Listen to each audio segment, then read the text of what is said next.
Masalah maut bukanlah masalah yang ganjil, masalah yang besar. Maka oleh karena itu setiap kita pasti akan mati.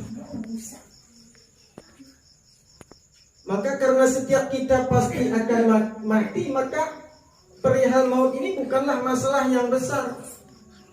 Yang menjadi permasalahan besar itu adalah bagaimana kita menghadapi maut itu, agar ketika maut itu datang menjemput kita, kita oke, kita aman, kita bisa menjadi husnul khotimah. Ini yang menjadi permasalahan besarnya. Maka sekian banyak orang telah kita lihat, kita kubur, kita doakan, kita sholatkan. Dari sekian banyak yang telah kita lihat itu, adakah satu di antara mereka yang dapat menghantarkan kita, meningkatkan iman kita, menambah takwa kita kepada Allah? Itu yang menjadi permasalahan. Atau jangan-jangan kita hanya sekedar melihat, atau jangan-jangan kita hanya sekedar menonton, kita yang mengantarkannya, kita yang menguburkannya, kita yang mensolatkannya, mengkafaninya, mungkin pun malah kita yang turun ke liang lahat untuk menatah mayat itu dan kita masukkan ke dalam kubur. Dari sekian banyak yang telah kita lihat, kita lakukan itu, adakah yang menggetarkan hati kita? Karena kata Nabi, ada dua nasihat yang apabila dua nasihat ini tidak mampu menggetarkan hati kita, maka tidak ada jalan lain lagi bagi kita untuk memberi nasihat. Apa itu yang pertama? Yang pertama adalah kata-kata yang bisa berbicara. Apa itu? Al-Quran. Maka apabila Al-Quran dibacakan, disampaikan mengenai ini, mengenai itu, jikalau ayat-ayat Al-Quran yang dibacakan itu, hadis-hadis Nabi yang disampaikan itu tidak mampu menggetarkan hati kita, terus dengan kata-kata apa yang dapat merubah kita? Kata siapa lagi yang mampu merubah diri kita, perangai kita, sikap kita, perilaku kita, jikalau kata-kata Allah dan Rasulnya pun tidak mampu merubah kita? Nggak mungkin kata-kata saya, nggak mungkin kata-kata orang tua atau kata-kata yang lain. Maka kata Nabi, nasihat yang dua ini sangat penting. Kita termasuk yang mana? Yang mampu menggetarkan hati kita. Jikalau Al-Quran dan Sunnah Nabi, hadis Nabi tidak mampu menggetarkan hati kita, menambah iman kita, kata Nabi yang kedua, apa itu? Nasihat yang tidak bisa berbicara. Kalau tadi nasihat yang bisa berbicara, yang kedua ini adalah nasihat yang tidak bisa berbicara. Apa itu? Nah, telah pun kita lakukan beberapa hari yang lalu. Itulah maut, itulah kematian. Jikalau maut, kematian ini pun tidak mampu menggetarkan hati kita, merubah diri kita yang selama ini tidak sholat menjadi sholat, yang selama ini tidak pernah baca Quran menjadi baca Quran, terus nasihat apa yang mampu merubah kita? Jikalau maut yang kita lihat, yang kita kuburkan, yang kita sholatkan pun tidak mampu merubah kita. Padahal kita pasti semuanya mati. Tidak ada cerita, hanya saja kapannya itu yang kita tidak tahu. Yang tua out, yang dewasa out, yang anak-anak out, semuanya pasti akan mati. Tidak ada cerita. Kullu nafsin dha'iqatul maut. Setiap yang bernyawa pasti akan mati. Siapapun itu. Cuma kita tidak tahu tempatnya di mana, lagi ngapain, entah ngapain, kita tidak tahu. Maka karena pastinya maut ini datang menjemput kita, lantas apa yang telah kita persiapkan untuk menghadapinya? Karena nggak ada seorang pun yang tidak akan mati. Semua akan mati.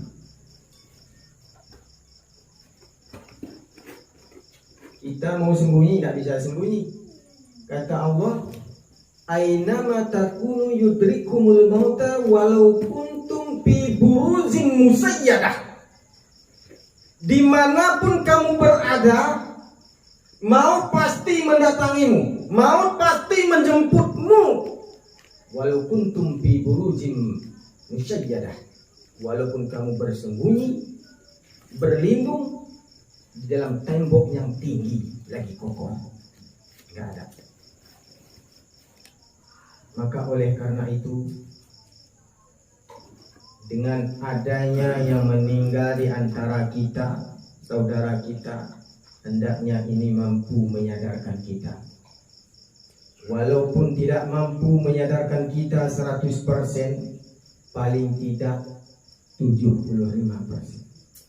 Kalau tidak mampu menyadarkan kita, tidak mampu memperbaiki kita, tidak mampu menyadarkan kita untuk berbuat baik, paling tidak 50%. Tidak sampai 50%, paling tidak 25%. Kalau tidak 25%, paling tidak 5% lah mampu merubah kita. Kaum muslimin, jamaah takziah yang dirahmati oleh Allah. Karena kita pasti akan mati, maka orang yang sudah meninggal, beliau ini Bapak El Supriyadi, maka tidak ada lagi yang mampu menolongnya kecuali amal yang telah beliau kerjakan. Kita yang masih hidup hanya mampu membantunya dengan doa, dengan amal. Dan itulah kewajiban seorang anak, membantu orang tuanya dengan doa, dengan amal-amalan yang baik, sebagai bukti bahwa anak berbakti kepada kedua orang tuanya. Jikalau dalam masa hidup dulu kita tidak mampu mendatanginya setiap hari, tidak mampu memberi ia belanja setiap bulan, tidak mampu setiap hari menolong, yang paling tidak ketika beliau telah menghadap Allah ini kita panjatkan doa, mohonkan ampun dan beramal atas nama orang tua kita. Kalau setelah meninggal pun kita tidak mampu memanjatkan doa dan memohon ampun kepada kedua orang tua kita, terus bakti apa yang dapat kita lakukan kepada orang tua itu?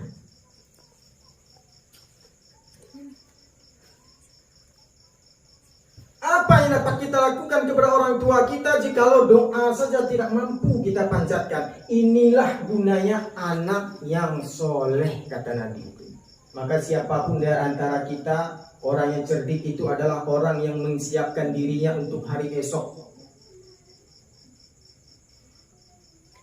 Kita mempersiapkan diri kita hari esok, karena anak, istri, keluarga, harta kita yang kita tinggalkan tidak akan mampu menolong kita.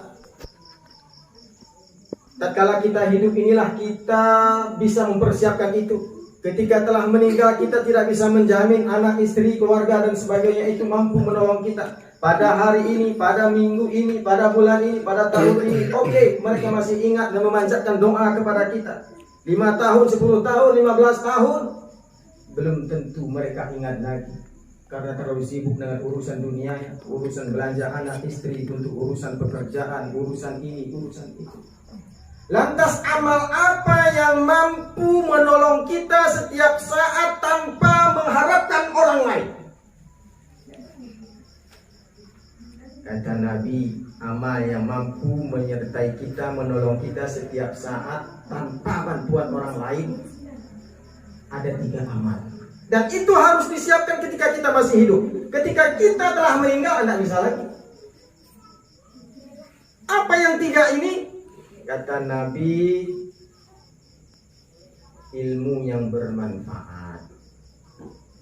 Jadi sewaktu hidup ini, apapun ilmu kita, apapun kepandaian kita, ajarkanlah kepandaian kita itu. Satu orang kita ajari, maka itu akan menjadi amal jariah. Yang satu orang ini pun suatu ketika nanti mengajarkannya kepada orang lain, maka kita mendapat amal jariah. Yang dua orang ini pun pada suatu hari nanti mengajarkannya kembali kepada orang lain, maka ia tidak akan pernah putus, akan terus berlanjut. Sama seperti jualan orang LMM itu, multi level marketing, MLM. Dia tidak akan pernah habis. Maka oleh karena itu, ajarkanlah paling tidak kepada anak kita yang masih kecil. Apa yang kita ajar? Surat Al-Fatihah, kulhunya, anasnya. Kalau tidak dapat ayat pendek, minimal surat Al-Fatihah kita ajarkan kepada anak kita. Al-Fatihah itu akan ia selalu baca ketika ia sholat, maka itu akan menjadi ilmu yang bermanfaat. Jangan kasih siapapun yang ajar. Untuk surat Al-Fatihahnya ajarkan pada anak kita semenjak ia kecil sampai ia dewasa. Selama itu dibacanya, maka itu akan menjadi ilmu yang bermanfaat dan itu amal jariah. Kita punya anak 5, 6, tapi yang ngajar Fatihahnya semuanya guru di sekolah. Yang orang tuanya cuma mengasih belanja. Na'udzubillah. Cuma ngasih belanja aja. Badannya saja yang kita besarkan, tapi jiwanya tidak kita rugi. Amal jariah kita sudah hilang satu. Yang kedua itu apa? Sedekah. Perbanyaklah sedekah. Bersedekah tidak mesti kaya, bersedekah tidak mesti banyak uang. Sedikit pun bisa.